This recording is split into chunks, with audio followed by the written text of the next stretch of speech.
Digital युगात रोज नवीन नवीन scam आपल्याला पाहायला मिळतात. असाच एक स्कॅम घोटाळा पुण्यात पाहायला मिळाला आहे. ते म्हणजे तब्बल 2000 जणांची फसवणूक. इलेक्ट्रिक स्कूटरचं मार्केटिंग करा, वर्क फ्रॉम होम करा आणि त्यासोबत इलेक्ट्रिक व्हेकल म्हणजे एक इलेक्ट्रिक बाईक तुम्ही घर बसल्या मोफत मिळवा असं सांगून पुण्यात तब्बल 2000 जणांची फसवणूक केली आहे. आता isakal.com आहे देशातील नंबर 1 ची मराठी न्यूज वेबसाईट. प्रत्येक अपडेटसाठी isakal.com ला नक्की भेट द्या. हा तो कागद माझ्या हातात आहे. जी जाहिरात तुम्ही जर पाहिली तर याच्यावर लोकांना आकर्षित करण्यासाठी जॉब शोधत आहात का, घरून काम पाहिजेल का, EV स्कूटरचं मार्केटिंग करा, घर बसल्या 5 ते 15 हजार रुपये कमवा आणि ही EV स्कूटर घेऊन जा, अशा प्रकारची जी जाहिरात आहे. या अशा जाहिरातीला सोशल मीडियावरच्या अनेक लोक या आमिषाला बळी पडले आणि याच आमिषाला बळी पडताना यांनी हा विचार केला नाही.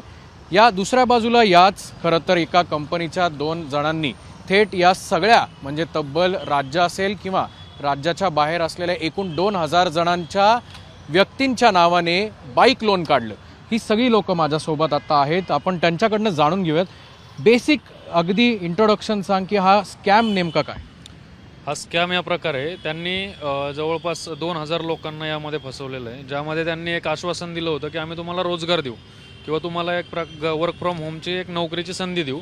ज्यामध्ये त्यांनी एक बाईक देण्याचं आश्वासन दिलं होतं. बट बाईक न देता फक्त आमच्या नावे म्हणजे जे काही त्या कंपनीमध्ये काम करतात त्या सर्व मुलांच्या नावे त्यांनी फक्त एक लोन फ्रॉड लोन केलं. त्यामध्ये कॅशी फायनान्स, मॉनेडो फायनान्स, त्यानंतर HDFC बँक आहे. तर या बँकेने आणि फायनान्सने मिळून त्या कंपनीशी मिळून आमच्यासोबत फ्रॉड केलेला आहे. आता ताई ही जाहिरात तुम्ही कशी बघितलीत आणि या जाहिरातदाराकडे पर्यंत तुम्ही कसं पोहोचला. अपना ॲप, फेसबुक, इंस्टाग्राम यानं आणि पेपरला त्याने ॲड टाकली होती की आपल्या इथं गाडीची हे करायचं आहे आणि तुम्हाला जॉब देतो आम्ही. एकही रुपया भरायची गरज नाही, फ्रीमध्ये जॉब आहे. ज्यावेळेस आम्ही तिथं जॉबसाठी गेलो तेव्हा आम्हाला जॉब देण्याच्या संधीत पूर्ण जॉबची डिटेल्स सांगितल्यानंतर लोन होईल, लोन होण्यानंतर तुम्हाला गाडी देऊ. तर त्यांनी गाडी द्या, तुम्हाला लोन झाल्यानंतर 3 महिन्यात गाडी देऊ. पण त्यांनी लोन करताना असं नाही सांगितलं की हे लोन एक याचं हे बॅटरीचं आहे म्हणून. त्यांनी लोन देताना आम्हाला गाडीचं लोन, ज्यावेळेस 3 महिन्यानंतर आम्ही गाडी मागायला गेलो तेव्हा त्यांनी आम्हाला सांगितलं की ठीक आहे तुम्हाला गाडी देतो. आणि त्यांनी ॲटोमॅटिक आमचे डॉक्युमेंट्स त्यांच्याकडे असल्यामुळे त्यांनी आमचे डॉक्युमेंट्स घेऊन आमच्यावर दुसरं लोन मारलं आणि दुसरं लोन मारल्याचं कन्फर्म मला काहीच नव्हतं. आणि नंतर ज्यावेळेस मी 5 तारखेला जेव्हा माझ्या EMI आला, मी EMI पे करायला गेली त्यावेळेस मला HDFCचं नाव आलं. मी विचारलंही त्यांना, त्यावेळेस त्यांनी सांगितलं की काही नाही, एकच लोन आहे, काही होणार नाही. नंतर मी त्यांना सांगितलं की माझं 2 लोन चालू आहेत. हे आता मला घरी माझ्या सर्वांना माहीत पडलं कारण मला माझ्या घरी इश्यू होत आहेत. तर त्यांनी मला सांगितलं ठीक आहे काही होणार नाही, आम्ही क्लिअर करून देऊ. पण त्यांनी कुठलंही काही केलं नाही, आश्वासन दिले.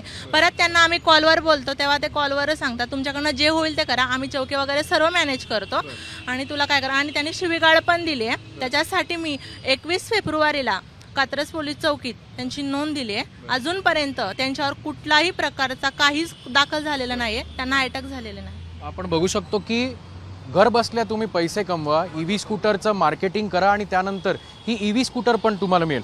ताई तुम्ही कशा या स्कॅमला बळी पडलात आणि कुठल्या आहात तुम्ही, या जाहिरातदाराकडे कसा अप्रोच झालात आणि तुमचा जो लोनची अमाऊंट आहे त्याबद्दलची.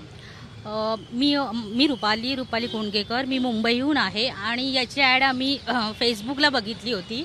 तर आम्ही त्यांना कॉन्टॅक्ट केला की हे काय आहे एक्झॅक्टली, बिकॉज की त्यांनी रोजगार देणार असा हा शब्दाचा उल्लेख केला होता. आणि ह्या रोजगाराला इथे बरेच मुलं, जी तरुण पिढी आहे, जी कॉलेज विद्यार्थी आहेत, ते सुद्धा या रोजगाराची संधी मिळावी त्याच्यासाठी त्यांनी पुढाकार घेतला आहे आणि त्याच्यात हे अडकले. तर त्यांनी असं आम्हाला सांगितलं होतं की इलेक्ट्रिक स्कूटी आम्ही तुम्हाला देणार आणि त्याच्यावर त्यांनी आमच्या नावे फ्रॉड लोन केलं.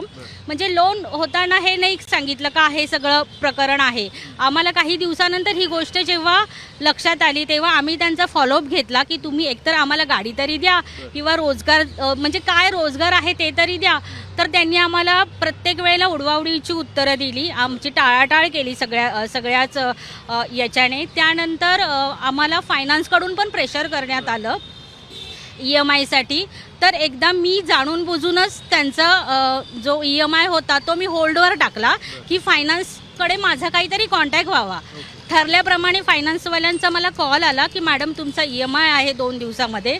तर त्यांना मी ही सगळी गोष्ट सांगितली की हे सगळं असं असं झालेलं आहे. तर त्यानंतर त्यांनी मला एका ग्रुपमध्ये ॲड केलं. त्यांनी केलं का कोणी केलं माहिती नाही, पण विदिन 2 मिनिट्समध्ये मी त्या ग्रुपमध्ये ॲड झाली, जिथे ऑलरेडी 2000 लोक होती ज्यांच्यासोबत हे सगळं स्कॅम होतोय. त्यानंतर आम्ही स्वारगेट पोलीस स्टेशनला या प्रकरणाबद्दल माहिती दिली, पण तिथून काहीही योग्य असं त्यांच्यावर कारवाई करण्यात आलेली नाही आहे, ना त्यांना अटक करण्यात आलेली आहे.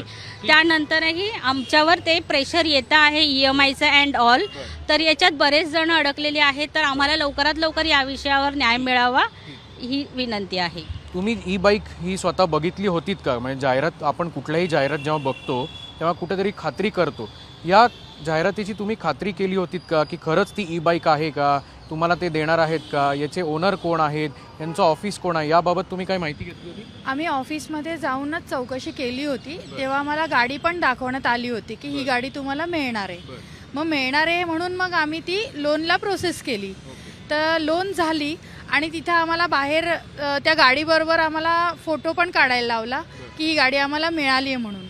आणि ती गाडी फोटो काढल्यानंतर त्यांनी सांगितलं की ही गाडी तुम्हाला आत्ता मिळणार नाही आहे. काय नेमकं आता तुम्ही हा सगळा मुद्दा समोर आणलेला आहात, पोलीस आयुक्तांची तुम्ही भेट घेतली आहेत का? कारण संख्या जर आपण बघितली तर एवढी मोठी संख्या आहे.